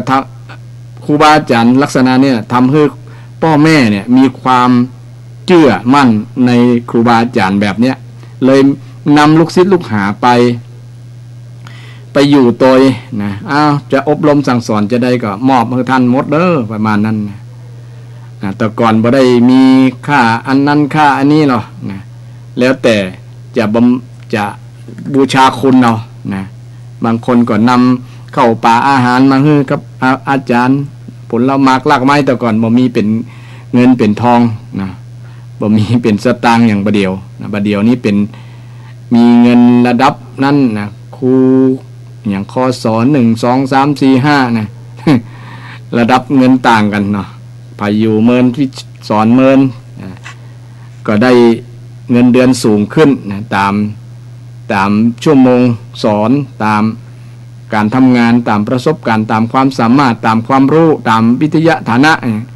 นี่แต่ก่อนบ่มีลักษณะนี้เนี่ยมีแต่การยอมรับนับถือจากผู้ปกครองพ่อแม่ที่หันความดีของครูบาอาจารย์ที่อยู่สถาบันอยู่โรงเรียนที่ได้สอนให้ลูกศิษย์ลูกตัวเก่าบุตรธิดาตัวเก่าเป็นคนดีนี่ก็ถือว่าทำหน้าที่แทนตัวเก่าก็เลยมอบรางวัลอย่างต่างๆให้ตามที่มีที่ได้นะจนบางครั้งครูบาอาจารย์สมัยก่อนรับของขวัญของรางวัลที่พ่อแม่นำมาให้เนี่ยมันนักมันหลายโอ้โหจะเอาไปจะได้ก็แบ่งปันให้เนี่ยเป็นลักษณะที่เป็นการเอื้อเฟื้อต่อกันอย่างดีนะต่อดีสมัยก่อนจริงๆแต่เดี๋ยวนี้คงหายากภาพแบบนั้น เพราะว่าครูประจำสถาบันเนี่ยนะมันจะเอามาเปรียบเทียบกันในสมัยนี้ก็ยากเพราะว่าสมัยนี้ต้องมีภาระมีหน้าที่มีการมีงานมีสิ่งที่รับผิดชอบมากหลายนะก็น่าเห็นใจครูบาอาจารย์ที่ต้องรับผิดชอบกับงานต่างๆรับผิดชอบในหน้าที่ต่างๆที่ตัวเก่าดูแลอยู่โดยเฉพาะไปเลี้ยงป่อเลี้ยงแม่นะก็มีนักมีหลายเพราะว่าครูบาอาจารย์ครูอาจารย์ประเดี๋ยวนี้ก็มาจากครอบครัวที่คัดสนที่ยากจนก็มีนักมีหลายก็ต้องไปตอบแทนเงินเดือนเงินดาวบางครั้งก็จะไปนำไปเลี้ยงป่อเลี้ยงแม่บางครั้งก็จะเรียดเจียดจานไปนะบอกปอก็มีนะเพราะว่า ค่าของชีพถึงวันนี้ซ้ำสูงนี่เป็นต้นนะก็ทำให้มันเป็นผลกระทบในเรื่องที่จะมีใจนะมีจิตใจทุ่มเทจริงๆทุ่มเทโมดนะมันก็เป็นไปยากเป็นไปบ่ได้นะแต่ก็ยังมีอยู่นะก็ต้องขอ อนุโมทนาในน้ำจิตน้ำใจของครูบาอาจารย์ที่เป็นผู้ที่มีจิตวิญญาณในการที่จะอบรมสั่งสอนบางที่บางแห่งสถาบันบางแห่งเนี่ยจะเน้นนักเรื่องการใช้วิถีนะวิถีพุทธนะวิถีพุทธวิถีพุทธที่เอาหลักธรรมคำสอนไปให้ลูกหลานนักเรียนนักศึกษาทั้งหลายได้พัฒนามาอบรมคือเป็นคนที่ดีมีคุณธรรมนะก็จะมีกระแสมีการกระทำกันหลายนะถึงทำเป็นสิ่งที่ดีนะเป็นสิ่งที่ดีหรือว่าคนที่นับถือศาสนาอื่นก็นำลูกหลานไปอบรมเข้าสถาบันต่างๆบ่อยๆเป็นต้นเป็นการปลูกฝังลูกศิษย์ลูกหาได้รับคุณธรรมในส่วนนี้ปลูกฝังคุณธรรมทำให้มันเด็กในอนาคตข้างหน้าจะเป็นคนที่มีคนดีมีคุณธรรมคนดีมีความสุขเป็นคนเก่งคนดีแล้วก็จะมีความสุขเป็นความปรารถนาของทุกคนอันนี้เรื่องของครูประจำโรงเรียนครูประจำโลกครูประจำโลกครูประจำโลกนี้ก็คือพระพุทธเจ้านะพระพุทธเจ้านี่เป็นบรมครูนะที่ว่าครูประจำโลกบ่ได้สงวนลิขสิทธิ์ว่าสอนเฉพาะคนที่เป็นชาวพุทธอันนะเพราะว่าธรรมะของพระพุทธเจ้าเนี่ยมันเป็นสากลมันเป็นธรรมชาตินะธรรมชาติคุณงามความดีทั้งหลายเนี่ยเป็นธรรมชาติพุทธเจ้าบ่ได้ปรุงแต่งขึ้นมาให้มันเป็นเนี่ยแต่มันเป็นธรรมชาติอยู่แล้วธรรมชาติความดีคุณธรรมทั้งหลายเนี่ยพุทธเจ้าไปค้นพบมาโดยเฉพาะการค้นพบวิธีที่จะหลุดพ้นจากความทุกข์เนี่ยพุทธเจ้าได้ไปค้นพบพระองค์เองเลยนะจึงได้ชื่อว่าเป็นบรมครูเป็นบรมปรมะเนี่ยคือว่าสุดยอดละเป็นครูสุดยอดนะเป็นครูสูงสุดนะเป็นครูนะหรือว่าเป็นครูที่จะนำไปสู่ฝั่งประแปลว่าฝั่งปรังเนี่ยนะครูที่จะสอนให้ลูกหลานไปถึงฝั่งที่จะแห่งความสุขนะฝั่งความสุขฝั่งที่จะหลุดพ้นจากความทุกข์เนี่ยจึงชื่อว่าบรมครูนะบรมครูเป็นครูประจำโลกนะเป็นครูประจำโลกนะโลกนี้มีตั้งเป็นครูทั้งมนุษย์และเป็นครูทั้งเทวดานะทั้งเทวดาทุกคนนะพระพุทธองค์ทรงสอนในโมดนะบ่ได้แบ่งชั้นวรรณะว่าคนนี้เป็นจะบ่สอนคนนี้พระองค์ทรงสอนหมดเว้นแต่คนนั้นจะบ่รับตะอันนะ ปฏิเสธก็มีคนปฏิเสธอยู่นะปฏิเสธนะคือบ่มีภูมิธรรมที่จะเข้าใจธรรมะของพระพุทธเจ้าก็เลยปฏิเสธนะหรือว่าบ่มีบุญ คนที่บ่มีบุญฟังธรรมะของพระพุทธเจ้านะปฏิเสธนะบ่เข้าใจแล้วปฏิเสธบ่เอาบ่ประพฤติโดยนะแต่เป็นบรมครูที่นะเป็นผู้ฝึกที่สุดยอดนะฝึกสามารถฝึกบุรุษที่ควรฝึกได้นะเป็นผู้ฝึกคนนะฝึกคนจากคนที่มีมิจฉาทิฏฐินะเป็นคนที่มีความเข้าใจผิดคือเป็นผู้ที่มีความเข้าใจถูกนะเป็นคนที่ทำบาปมาก่อนแล้วก็มาทำบุญนะเป็นผู้ที่ฝึกให้คนที่หันโทษของอกุศลแล้วก็มาบำเพ็ญกุศลธรรมสอนลักษณะกรรมวิธีสอนของพระเจ้าสอนให้สอนแบบแจ่มแจ้งจูงใจให้กล้าร่าเริงแบบแจ่มแจ้งจูงใจให้กล้าร่าเริงภาษาบาลีมันจำยากมี สันทัศนาสมาทปันนาสมุตเตชนาเป็นต้น นั่นมันต้องจำมันจำยากเนาะตาจำภาษาไทยก็แล้วกันว่าพระพุทธเจ้าเป็นครูที่สอนแล้วแบบแจ่มแจ้งเลยเหมือนกับเปิดของที่ปิดไว้แล้วก็หงายขึ้นมาแล้วได้หันชัดเจนว่าอันอย่างอยู่ในนั้นนะอันเหมือนกับกะลาที่ครอบสิ่งอยู่ในกะลานั้นนะและสอนสิ่งที่มันอยู่ในที่คล้ายๆอยู่ในที่มืดแล้วหันแจ้งสว่างแจ่มแจ้งเลยนะเหมือนกับสปอตไลท์ส่อง เหมือนกับคนที่ออกมาจากถ้ำนะมาหันแสงสว่างประมาณนั้นนะสอนแล้วมันชัดเจนนะทำให้ได้บรรลุธรรมนะมรรคผลนิพพานตามพระองค์ได้นะพระองค์ได้เป็นบุคคลที่สอนลักษณะนั้นนะสอนแจ่มแจ้งบ่ปกปิดบ่ปิดบังเปิดเผยคือหันคือชัดเจนเลยชัดเจนแจ่มแจ้งนี่ลักษณะแรกที่สอนและสอนให้จูงใจเนี่ยจูงใจชี้ว่าการทำจะอี้เนอะมันจะดีเป็นผลดีนะการทำจะอี้มันเป็นผลร้ายแล้วทำอย่างเช่นสอนให้ทำบุญก็จะนำเอาไปสู่ภพที่ดีแต่บาปก็นำเอาไปสู่ภพที่บ่ดี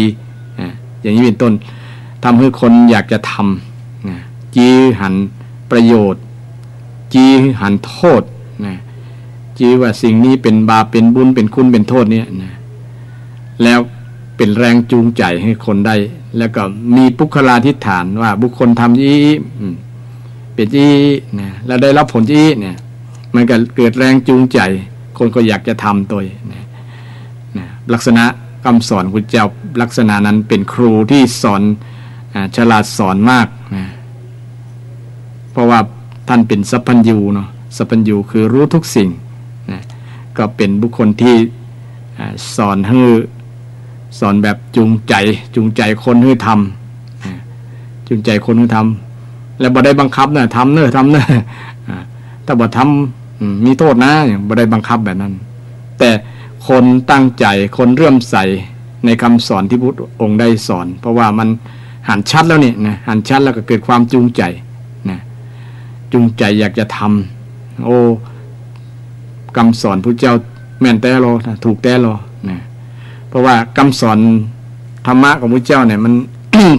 ท้าทายต่อการพิสูจน์ไงนะคนก็อยากจะพิสูจน์ว่ามันจริงไหมนะพระเจ้าบ่ได้บังคับว่าให้เชื่อนะแต่ทำดูก่อนนะทดลองก่อนนะทดลองก่อนนะเช่นสอนเรื่องเมตตาเนี่ยเนาะการเมตตาเนี่ยนะทำให้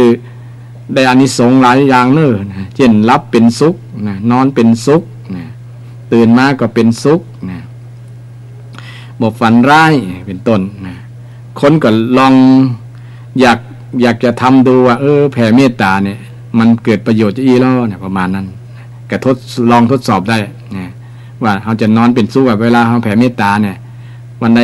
บ่ได้แผ่เนี่ยมันจะมีผลจะได้ประมาณนั้นนะก็เป็นคำสอนที่ชักจูงให้คนได้ปฏิบัตินะปฏิบัติอันนี้เป็นลักษณะวิธีสอนของพระพุทธองค์แล้วก็ให้กล้านะสอนให้กล้าบางครั้งเราคนนั้นติดอยู่ในความคิดเดิมๆความคิดเก่าๆแล้วก็บ่กล้าจะทำใหม่บ่กล้าเปลี่ยนนะบ่กล้าเปลี่ยนแต่เมื่อพระองค์ได้ชี้ให้หันชัดเจนแล้วก็จูงใจแล้วมันก็ทำให้กล้าเปลี่ยนนะให้กล้านะกล้าที่จะทำความดีนะกล้าที่จะเปลี่ยนความคิดนะบางคนบอกกล้าหรอกลัวเมื่อได้ฟังคำพระพุทธเจ้าแล้วมันกล้าทำนะมันมีวิริยะนะมันมีวิริยะมันเพียรที่จะทำได้เลยนะกล้าทำสู้มีใจสู้นะใจสู้ที่จะทำได้อันนี้เป็นลักษณะครูประจำโลกนะพระพุทธเจ้าได้สอนนะพระพุทธเจ้าได้สอนพ ระองค์ก็เป็นต้นแบบอย่างในหลายอย่างนะหลายอย่างครบทุกอย่างทีเดียวเพราะว่าการกระทำจริยะวิชาจรณะสัมปันโนความรู้ความสามารถความประพฤติต่างๆของพระองค์เนี่ยเป็นต้นแบบได้ทุกอย่างกับพุทธบริษัทกับชาวพุทธทั้งหลายกับชาวโลกนั่นแหละไม่ใช่แค่ชาวพุทธนะเกิดชาวโลกใครอยากจะพ้นทุกข์เนี่ยพระองค์ก็บ่ได้สงวนลิขสิทธิ์นะ เพราะว่าพระองค์ได้คนได้ละทฤษฎีนะจะเป็นทฤษฎีเป็นคำสอนที่จะสามารถพ้นจากทุกข์ได้เนี่ยไผ่บ่เจียกก็ลองไปทำดูบ่ได้สงวนลิขสิทธิ์ไผ่จะเอาไปใจก็ยิ่งดีนะยิ่งใจก็ยิ่งได้ประโยชน์ได้ผลเนี่ยพระองค์ก็บ่ได้โดยเฉพาะเรื่องอริยสัจสี่เนี่ยพระองค์ได้สอนว่าไผ่อยากพ้นจากทุกข์ก็ต้องดำเนินปฏิบัติอริยสัจสี่นะอริยสัจสี่ประการก็จะพ้นจากทุกข์ได้พระองค์ก็ได้สอนแบบนั้นนะเมื่อสอนลักษณะนี้ก็ทำให้คนจูงใจแล้วก็กล้าที่จะทำนะกล้าที่จะลงมือทำพิสูจน์นะการพิสูจน์ไปตัวเองก็ได้ผลไปตัวนะยิ่งทำให้เกิดเมื่อเกิดผลแล้วก็ทำให้เกิดลักษณะที่พระองค์ได้สอนนั้นทำให้เกิดความร่าเริงนะคนใน คนที่เป็นลูกศิษย์ลูกหาเนี่ยนะเฮียนไปตัวม่วนไปตัวภาษาชาวบ้านทั้งก็ม่วนนะร่าเริงนะฟังแล้วมันม่วนนะพระสงฆ์องค์เจ้าบางรูปบางตนเนี่ยเต้นละม่วน ฟังบ่อยากไปไหนแล้วฟังแล้วมันม่วนเนี่ยม่วนมันร่าเริงนะมันร่าเริงบ่เครียด บ่เครียดแล้วก็บ่โศกเศร้าเนี่ยพระพุทธเจ้าสอนลักษณะนั้นร่าเริงแจ่มใสโอ้มีความหวังทำไปแล้วก็เกิดผลได้ตามที่พระองค์ได้สอนอันนี้เป็นครูประจำโลกพระพุทธองค์โดยเป็นผู้ที่มีวิธีสอนคณะครูอาจารย์อยากจะเอาแบบอย่างพระพุทธเจ้าก็เอาไปได้นะคือสอนแบบแจ่มแจ้งสอนแบบจูงใจสอนแบบให้กล้าสอนแบบให้เริงให้ร่าเริงให้ร่าเริงลูกศิษย์ลูกหาก็จะประทับใจอย่างพระพุทธเจ้าของเราก็เป็นที่อยู่ในคิดในใจของชาวพุทธทุกคนก็เพิ่มขึ้นเรื่อยๆจำนวนที่คนยอมรับนับถือยิ่งมาศึกษาถ้าได้ก็ยิ่งศรัทธาพระพุทธเจ้าตะอันเพราะว่าคำสอนที่พระองค์ได้สอนนั้นมันใช้ประโยชน์ได้จริงนะมันเกิดผลจริงนะเกิดผลจริงบ่ใช่สิ่งเพ้อฝันบ่ใช่สิ่งที่มันหลอกมาล่อเพื่อให้ได้เกิดผลนั้นนี่หรือว่าผลประโยชน์แอบแฝงผมไม่ใช่นั้นคนที่จะได้ก็คือคนลงมือทำเองคนเชื่อแล้วก็นำไปประพฤติปฏิบัตินะเมื่อพระองค์สอนแล้วก็ตั้งโสตประสาทฟังแล้วก็จำคำสอนนั้นที่พระองค์ได้สอนไว้เดี๋ยวนี้พระองค์ปรินิพพานไป 2,000 กว่าปีก็ยังคงเหลือคำสอนที่บันทึกไว้ในพระไตรปิฎกนะบันทึกไว้ในพระไตรปิฎกก็มีพระสงฆ์องค์เจ้าครูบาอาจารย์ได้นำเสนอให้ศรัทธาญาติโยมได้ฟังกันได้น้อมจิตน้อมใจระลึกนึกถึงคำสอนของพระสัมมาสัมพุทธเจ้าที่พระองค์ได้เป็นครูประจำโลกนะครูประจำโลกไม่ใช่โรคนะครูประจำโลกคือโลกมุนๆกลมๆนี้นะทั่วเกือบ200ประเทศนะที่อยู่ในนี้นะก็ถือว่าพระองค์ไว้เป็นครูได้นะเป็นแบบอย่างได้นะบางคนถึงบ่นับถือพระองค์แต่บ่นับถือธรรมก็บ่ว่ากันก็ซ้ำดีเนี่ยเพราะว่าธรรมะที่พระองค์ได้ค้นพบเนี่ยมันก็บ่ได้สงวนลิขสิทธิ์ว่าไผบ่ได้นับถือพระองค์เนี่ยบ่ต้องเอาธรรมะไปใจเด้อเหมือนคนเกลียดปลาไหลแต่กินน้ำเกงมันนะหรือว่าเกลียดอย่างอื่นก็ยังไปมีนั่นอยู่เนี่ยไม่ได้บ่ชอบข้าวนึ่งข้าวเหนียวแต่ว่าไปกินอย่างก็ข้าวหลามอย่างต้นเนาะ ลักษณะนั้นก็ว่าเป็นยังก็จะได้ผลอยู่ก็ได้ประโยชน์กับคนที่นำเอาประโยชน์จากการเอาธรรมะไปประยุกต์ใจที่เป็นคำสอนที่พระองค์ได้ค้นพบเนี่ยวิธีจะพ้นจากความทุกข์อันนี้เป็นครูประจำโลกของพระพุทธเจ้าเป็นบรมครูในวันที่16ภาย ที่ เป็นครูก็ควรภาคภูมิใจนะญาติโยมเราก็ได้ทำหน้าที่ได้ช่วยเหลือสังคมได้ทำหน้าที่ของผู้เสียสละเพราะว่าหน้าที่อาชีพครูเนี่ยเนาะครูอาชีพเนี่ยเป็นบุคคลที่เสียสละนะเสียสละทำเพื่อส่วนรวมนะทำเพื่อคนส่วนหลายนะทำเพื่อคนส่วนหลายทุกคนที่เป็นครูนะก็มีจิตวิญญาณของความเป็นครูปรารถนาอยากจะให้ลูกศิษย์ลูกหาได้รับความรู้วิชาการและรับคุณธรรมคุณงามความดีที่ครูได้ถ่ายทอดได้ประสิทธิ์ประสาทให้กับลูกศิษย์ลูกหาทั้งหลายนะก็ควรภาคภูมิใจและก็ขออนุโมทนากับคณะครูทั้งหลายที่ได้ตั้งจิตตั้งใจในการทำหน้าที่ในส่วนนี้อย่างดีนะเมื่อถึงวาระนี้ก็ทุกท่านก็คงได้รับความชื่นชมยินดีอนุโมทนาในการทำหน้าที่ในส่วนนี้เป็นอย่างดีโดยเฉพาะวันที่16 มกราทุกคนลูกศิษย์ลูกหาก็นึกถึงครูบาอาจารย์แม้ถึงว่าบางคนก็ได้จากโลกนี้ไปแล้วแต่ลูกศิษย์ลูกหาก็ยังทำหน้าที่อยู่เช่นก็มีคณะหมอแพทย์ต่างๆที่เพิ่นเอา ร่างกายคนที่บริจาคแล้วนะเพิ่นก็ถือว่าเป็น เป็นอาจารย์เป็นอาจารย์สอนโดยตรงทีเดียว เพราะว่าต้องอาศัยท่านเหล่านั้นเป็น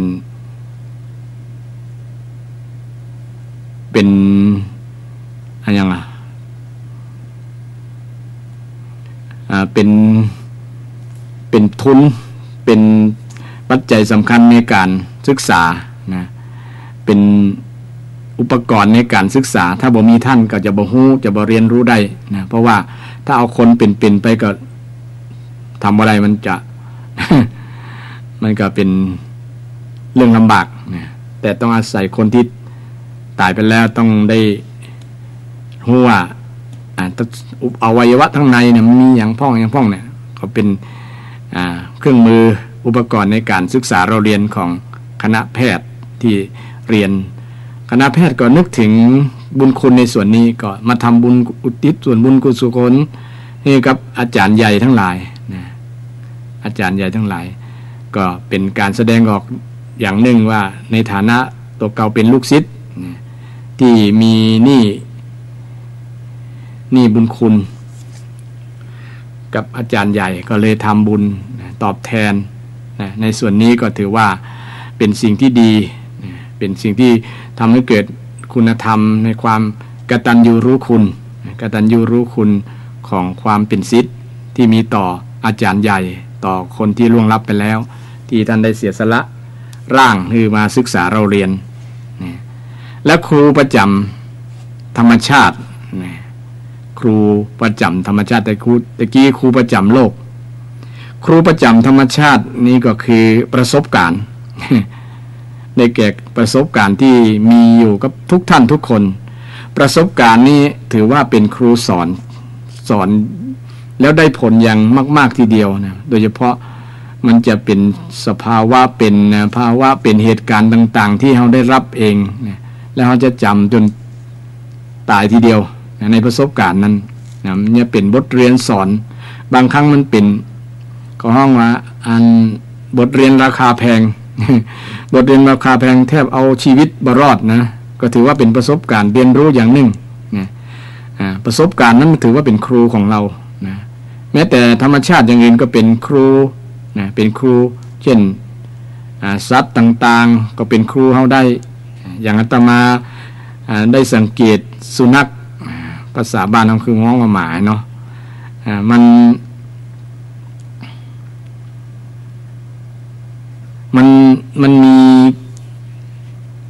มีคุณธรรมบางอย่างเนี่ยที่เราได้ความรู้จากมัน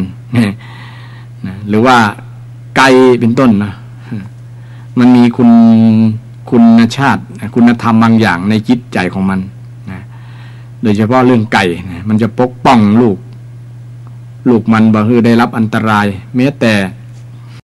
งูตัวใหญ่ๆมาจะมากราบมากินลูกมันเนี่ยมันเอาชีวิตเนี่ยเอาชีวิตขวางเลยนะสู้จนสุดใจนะ มีงูบางตัวมันมาคบลูกมันก็ตี มันก็จิกตีจนงูก้านมันก็มีบางที่นะแล้วก็หันธรรมชาตินะบางอย่างนี่ก็สอนให้เรารู้แล้วว่าบางอย่างเนี่ยสัตว์บางประเภทเนี่ยมันก็มีคุณธรรมฮักลูกของมันเนี่ยเหมือนกับคนเฮาฮักลูก มันก็สอนให้เรารู้นะแล้วก็มีหลายๆอย่างหลายๆนั่นนะที่เฮาได้หันถือว่าได้หันได้ฟังได้สัมผัสอย่างก็ตามถือว่าเป็นประสบการณ์สอนเองนะสอนได้หันนั้นก็สอนให้เฮารู้ได้ประสบอันนี้ได้แม้แต่ได้รับอุบัติเหตุในอย่างต่างๆก็ถือว่าเป็นครูตรงนั้นแม้แต่คนที่ได้ประสบกับอุบัติเหตุได้เสียชีวิตอย่างแต่แล้วนำศพมาบำเพ็ญกุศลนี่เป็นต้นก็ถือว่าเป็นครูนะเป็นครูของเราทั้งนั้นบางคนนี้อายุยืนบางคนอายุน้อยเดียวนะบางคนตายตั้งแต่อายุยังน้อยยังมาออกจากท้องแม่ก็มีก็ถือว่าเป็นประสบการณ์ที่เราได้เรียนรู้นะครูประสบการณ์ครูที่ว่าชื่อว่าประสบการณ์ ถือว่าเป็นครูที่ให้ความรู้อย่างดีมากๆเลยนะแล้วเป็นความรู้ที่บ่ได้ปรุงแต่งอย่างมันเป็นธรรมชาติที่สอนนะที่สอนให้ตัวเราได้มีความรู้มีประสบการณ์นะจากครูประสบการณ์เราก็จะได้เป็นครูประสบการณ์ ประสบการณ์ประสบกับสิ่งที่เหตุการณ์ต่างๆมาเนี่ยนะก็ถือว่าเป็นครูนะแล้วก็ถือว่าเป็นบรมครูอีกครูหนึ่งทีเดียวนะประสบการณ์นี่นะซึ่งบ่หาซื้อบ่ได้นะมันต้องประสบด้วยตัวเก่าเองนะหาซื้อบ่ได้นะบางครั้ง ต้องอาศัยประสบการณ์ถึงจะเข้าใจจริงๆนะในการที่จะเรียนรู้ต่างๆเกิดขึ้นนะฉะนั้นนะทั้งครู4ประเภทดังที่กล่าวมาและจะเพิ่มอย่างประเภทหนึ่งก็ได้ก็คือครูประจำวัดนะครูประจำวัดนี่ก็คล้ายๆกับครูประจำโลกประจำโรงเรียนนี่แหละนะเพราะว่าเป็นครูประจำหมู่บ้านเนี่ยวัดหนึ่งก็บ้านหนึ่งก็อาจจะมีวัดหนึ่งนะหรือว่าหลายๆบ้านอาจจะมีวัดหนึ่งนะก็จะมีครูที่เป็นพระสงฆ์สามเณรได้ไปเป็นครูสอนโดยเฉพาะสอนศีลธรรมสอนเรื่องกรรมฐานสอนธรรมะธรรมโมให้กับศรัทธาญาติโยมก็ถือว่าเป็นครูนะที่บ่ได้มีค่าจ้างแรงงานอย่าง ด้วยจิตด้วยใจด้วยจิตอาสานะสมัครที่จะมอบธรรมะให้กับศรัทธาญาติโยมเช่นครูบาอาจารย์ที่จัดรายการธรรมะที่มอบธรรมะศรัทธาญาติโยมหรือว่าไปเทศน์ที่นั่นที่นี่นะบอกว่าจะเป็นเทศน์งานศพงาน ขึ้นบ้านใหม่ยังก็ตามนะก็ถือว่าเป็นการสอนอย่างหนึ่งนะเป็นครูอย่างหนึ่งที่เราจะต้องได้ระลึกนึกถึงท่านเหล่านั้นนะท่านเหล่านั้นที่เป็นครูเราบางครั้งเราได้ไปฟังเทศน์บางที่บางแห่งเนี่ยได้ไปจับจังหวะที่มันธรรมะที่ท่านเอามามันโดนใจนะมันโดนใจก็ถือว่าเป็นประโยชน์กับเรานำไปประยุกต์ใช้กับชีวิตที่ท่านที่เราได้ฟังกรรมเทศน์ของท่านนะเราก็เอามาเป็นกติประจำใจของเราได้นะเช่นครูบาอาจารย์บางรูปแม้แต่พระสงฆ์องค์เจ้าด้วยกันเองเนี่ยแม้แต่มาอย่างอาตมาเนี่ยนะก็ได้นับถือครูบาอาจารย์หลายรูปหลายท่านก็มีแต่ละท่านก็มีเอกลักษณ์มีอัตลักษณ์แต่ละท่านนะมีคุณงามความดีหลายๆท่านที่ยังระลึกนึกถึงอยู่ก็เป็นต้นแบบเป็นแบบอย่างที่ดีกับตัวตนตัวเฮาตัวอาตมานี่ก็ถือว่าท่านก็เป็นครูนะเป็นครูเฮาเช่นเดียวกันนะในเมื่อถึงวันครูวันที่16นะครับก็นึกถึงท่านเหล่านี้ครูทั้ง5ประเภทเนี่ยนะ5ประเภท5อย่างนะนึกถึงแล้วก็ ปู่จาคุณตามที่เราจะทำได้โดยเฉพาะครูประจำบ้านนะศรัทธาญาติโยมได้ปู่จาถึงวันจะซ้ำดีจะเป็นสิริมงคลกับตัวตนนะครับอันนี้ก็เวลาอยู่4:50 นาทีครั้งแห่ง10 นาทีครั้งแห่ง5 นาทีเนาะครั้ง7 นาทีเลย7 นาทีเนาะศรัทธาญาติโยมอยากจะมาร่วมรายการนะกลิ้งมาร่วมรายการก็เรียนเชิญเจริญพรเด้อ053-114-332 ก็มาร่วมรายการได้มาสนทนาธรรมทางรายการได้ยินดีกันส่วนในนี้ก็ได้ดังที่อาตมาได้เรื่องวันครัวเนี่ยนะเชื่อมโยงไปถึงทางหลักธรรมคำสอนทางพุทธศาสนากับศรัทธาญาติโยมได้ฟังกันวันนี้เป็นจะได้พ่องก่อนกิ้งกลางมาได้เนาะต้องการกำลังใจเลยรายการธรรมะเพื่อสืบสานและเพิ่มแรงบันดาลใจวัดชัยสถานญาติหลายวันนี้ท่านพระครูสิริอมรพิรัตน์ก็ได้ถึงเรื่องครู5 อย่าง 5 ประเภทนะครับเนาะครูอย่างพวกครับครูประจำบ้านโรงเรียนครูประจำโลกครูประจำธรรมชาติครูประจำวัดและต้องมีครูประจำใจของคนโอ้ดีครับครูประจำใจเนาะอันนี้ผมคิดได้เดี๋ยวกี้ได้ฟังดีเลยครับผมครูประจำใจคือตัวเก่าครับตัวเก่าเป็นครูตัวเก่าสอนตัวเก่าสุดยอดครับครับแม่ครับดีครับอันนี้ครับอันนี้ต้องคือทุกคนนี่สามารถจะสอนคนได้นะแต่แน่เท่านั้นครับแม่นผมจำคำของหลวงพ่อพุทธทาสไว้ครับหลวงพ่อพุทธทาสว่าโยมพระหรืออาตมาเนี่ยไม่ได้สอนโยมนะความจริงแล้วโยมต้องสอนตัวเองดุจจะดังคนปั่นจักรยานรถถีบจักรยานรถถีบเนี่ยดุจจะดังคนถีบจากรถจักรยานนะมีคนที่เคยขี่เป็นแล้วบอกให้เท่านั้นนะบอกให้ว่าขับอย่างนี้จับอย่างนี้ขี่อย่างนี้ปั่นอย่างนี้ทรงตัวอย่างนี้แล้วคุณขี่เองปั่นเองนะธรรมะก็เช่นเดียวกันเพราะฉะนั้นธรรมะต้องมีประจำใจแต่ละคนสำคัญครูที่ประจำใจก็คือครูตัวเก่าครับผมสอนตัวเก่านะครับนี่คือสติสัมปชัญญะครับผมคือครูตัวเก่าเนี่ยครับสอนตัวเก่าที่ว่าอ่านตัวออกครับนะอ่านตัวออกบอกตัวได้นะครับใช้ตัวเป็นนะครับนั่นแหละนั่นก็คือครูประจำใจคือสติและปัญญามันเป็นภูมิธรรมภูมิรู้ซึ่งอยู่ในแต่ละคนอยู่แล้วครับผมนะครับเพราะนี้สอนใครไม่ได้ครับอันนี้สอนใครไม่ได้ครับผมเพราะฉะนั้นญาติโยมมีอย่างเติมครูกับนี้อาจจะมาฟังไปตัวเองเติมแห่งกรรมเนี่ยเติมครูประจำใจนะเพราะว่ามันเป็นสิ่งที่สำคัญครับครูคนนี้นี่จะอยู่ที่ตัวเก่าละนะครับเนาะต้องขวนขวายด้วยตัวเองนะครับสอนตัวเองนะขวนขวายด้วยตัวเองสอนด้วยตัวเองอดทนด้วยตัวเองครับตอนนี้เอาตัวเองเป็นที่ตั้งละเพราะฉะนั้นญาติโยมหลายวันนี้วันครูผู้ใดเป็นครูอยู่วันนี้ก็ขออนุโมทนากับความเป็นครูของท่านและความเป็นครูของโยมนะก็จะทำให้ลูกหลานเป็นครูไปหมดนะครับนี่ลูกขายลูกครูนี่นะครับนี่ในบ้านผมนี่มีแม่ครูคนหนึ่งที่แม่ครูบุญปั่นเพิ่นสอนตั้งอายุ18นะครับเกษียณอายุ60นะครับสอนที่เดียวจะจบที่เดียวจะตายที่เดียวนี่แน่ครับแล้วถามว่าเป็นลูกขายลูกแม่ครูนี่หลานไผ่หลานแม่ครูรู้จักหมดเลยครับเป็นครูหมดครับนี่เป็นครูหมดเลยลูกหลานก็ได้เป็นครูไปตัวเองครับบางทีลูกหลานเมาเหล้ามานี่เนี่ยผสมกับลูกกับแม่ครูเลยอ่ะครับแหมมันเล่นกันนี่ก็มีนะครับเพราะฉะนั้นวันนี้ไผ่เป็นครูก็จงภูมิใจที่ตัวเองได้เกิดมาเป็นครูนะครับเนาะอันนี้ก็ท่านอาจารย์พระครูกันนะครับนี่เป็นพระครูนะเนี่ยพระของครูนะเป็นพระครูพระครูเป็นครูนั่นแหละเนาะครูพระเป็นครูนั่นแหละครับแต่ทรงสภาวะบรรพชิตครับเนี่ยเลยเป็นพระครูครับถ้าเป็นเจ้าบ้านคุณครูในสมัยเป็นเล่าก็ยังใครเป็นอยู่หรอใครเป็นไงครับใครเป็นครูนะครับเพราะเหตุใดแรงบันดาลใจนะครับมันแรงบันดาลใจว่ามันได้ใจได้ช่วยคนให้มีความรู้เนาะเช่นเขามีความรู้สักอย่างเนี่ยเขาอาจจะบ่มีนะได้แบ่งปันความรู้ในส่วนนี้ให้กับศิษย์เนี่ยเราดูคล้ายๆว่ามันเท่ดีเนี่ยมีคนเคารพนับถือสมัยเป็นละอ่อนนะมีความรู้สึกแบบนั้นซ้ำสมัยผมเป็นละอ่อนตอนอยู่เรียนป .4 เลยนะครูซ้ำฝังสมองผมอย่าง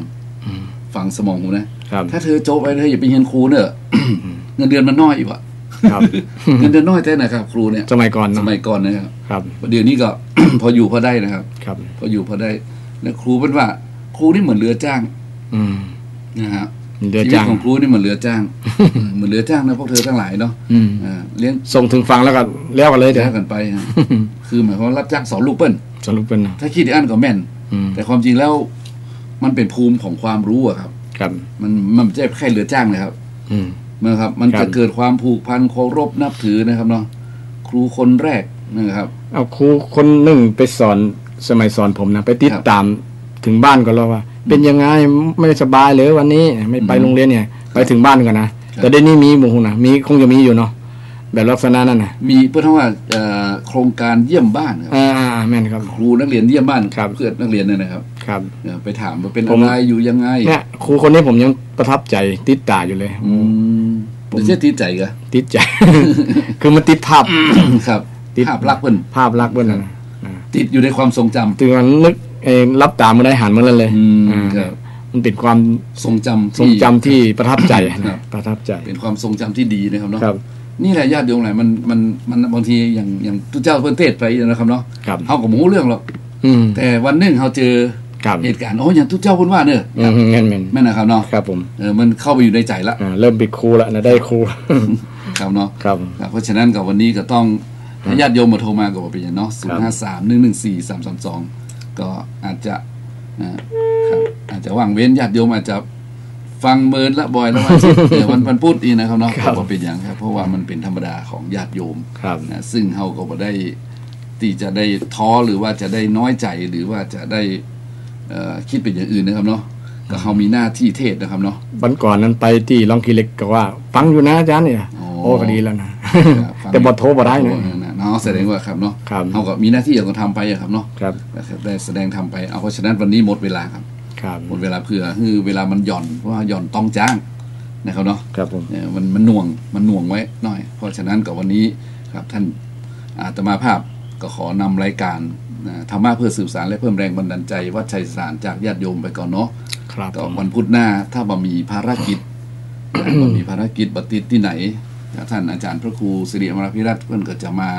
จัดรายการช่วงหลังครับยินดีครับช่วงหลังคือ2 ชั่วโมงหลังหรือชั่วโมงปลายอาตมาอยากจัดก่อนไปน้อยนึงเพราะว่าช่วงบ่ายๆก็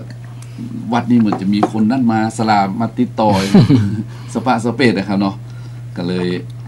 ไม่ได้ออกจากวัดไปไหนก็เลยคือท่านอาจารย์พระครูสิริอมรพิรัตน์ได้ดำเนินการครับวันนี้ก็ขออนุโมทนากับทางสถานีวิทยุนะครับวิทยุคลื่นพระพุทธศาสนาแห่งชาติและสังคมวัดไฟ 104.5 ก็ขออนุโมทนากับท่านพระครูสมุวิศวะวรกิจโจนะครับในสถานีและเจ้าหน้าที่ทีมงานฝ่ายเทคนิคนะครับและขออนุโมทนากับสถาญาติโยมทั้งหลายที่สดับตรับฟังและขอบพระคุณท่านอาจารย์พระครูสิริอมรพิรัตน์นะครับที่มาเป็นองค์บรรยายธรรมในวันนี้ ขอความสุขสวัสดีจงมีแก่ทุกท่านทุกคนเทินเจริญพร